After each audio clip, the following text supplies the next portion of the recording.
You ever have one of those amazing ideas, a project you're so excited about, and then it just kind of fizzles out?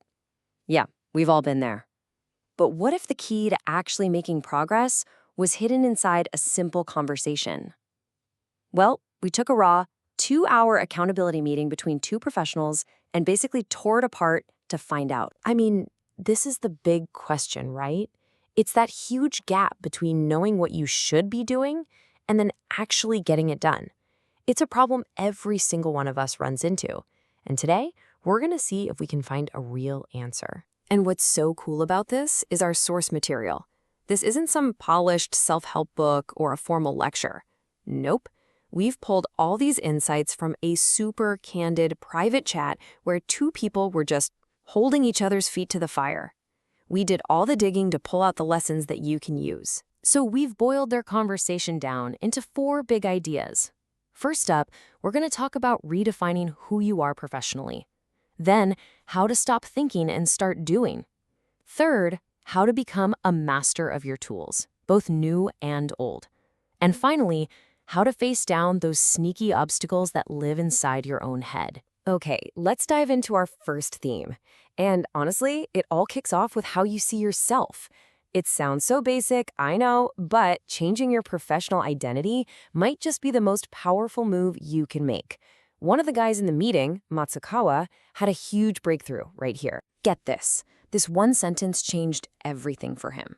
Instead of seeing himself as some kind of narrow, boxed-in specialist, he grabbed onto this new metaphor. But what does it even mean to be a farmer in a field like renovations? Let's break it down. The original phrase in Japanese is "Nihomu batake no ohyakuseisan." And the word for farmer there, ohyakuseisan, it's not just farmer. It carries this deep respect for someone who has like 100 different practical skills. So this isn't about being a jack of all trades, master of none. No. It's about being the master of the whole farm, cultivating your project from the tiny seed all the way to harvest, using your own 2 hands. And this comparison just lays it all out, doesn't it? On one side, you've got the anxious specialist. This person is totally paralyzed by what they don't know, terrified that some higher-level expert is going to call them out. But the empowered farmer, he's proud of his diverse practical skills. His focus isn't on some abstract theory of perfection.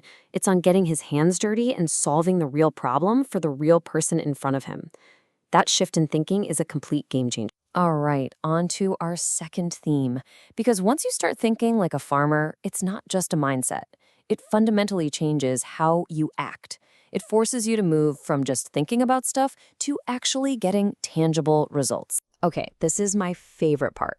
A simple, annoying toothache becomes this incredible lesson in the farmer mindset. Instead of just suffering and waiting for a dentist appointment, Matsukawa treated it like a project on the farm.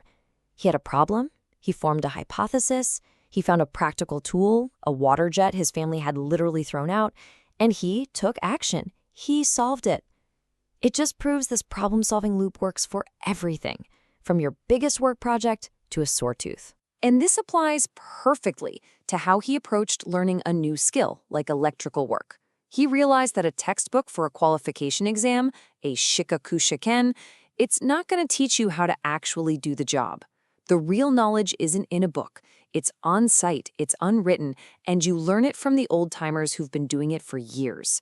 You have to invest in the actual tools and get your hands dirty, not just memorize theory. So once you've got the right identity and you're ready to take action, the next big piece of the puzzle is your toolkit.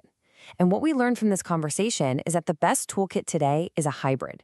It's this awesome mix of powerful digital tech and timeless analog wisdom. They had this really interesting way of looking at artificial intelligence. For them, AI wasn't just a fancy search engine or something to write an email for you.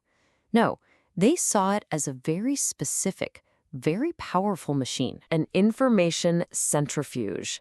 I absolutely love this metaphor. You know what a centrifuge does, right? It takes a big, messy mixture and spins it at crazy high speeds to separate the heavy, valuable stuff from all the lightweight fluff. And that is exactly how they use AI. They throw a ton of information in, hit spin, and let the machine separate the useful insights from all the noise. And this isn't just a clever name. They have a real system. They've built this specialist toolkit of AIs. They use ChatGPT for that first big brainstorm. Then they jump over to Google's AI to double-check facts and find different angles. For the really deep, nuanced thinking, they turn to Claude. And finally, they use notebookLM to pull everything together into one solid summary.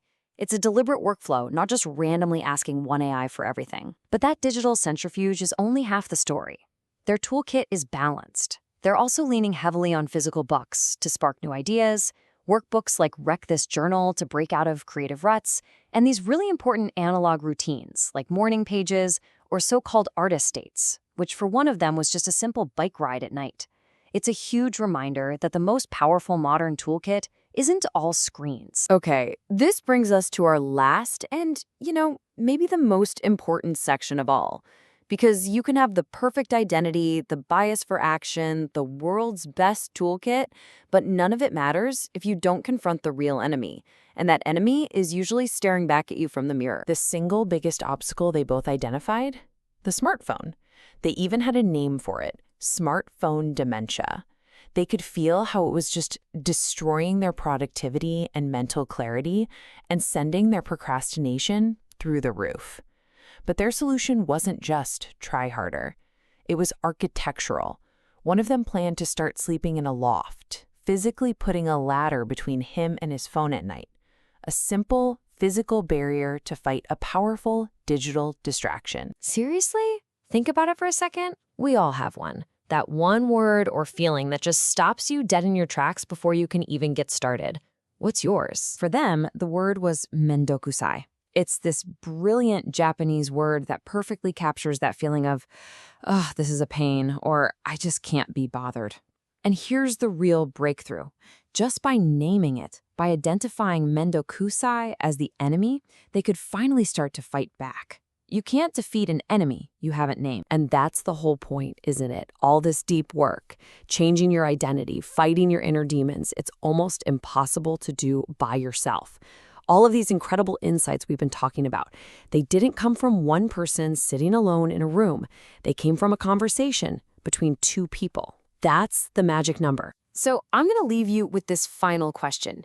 Your life, your work, your goals, that's the biggest, most important project you will ever work on. So who's your accountability partner? Who is helping you turn all that chaos into clarity? Think about it.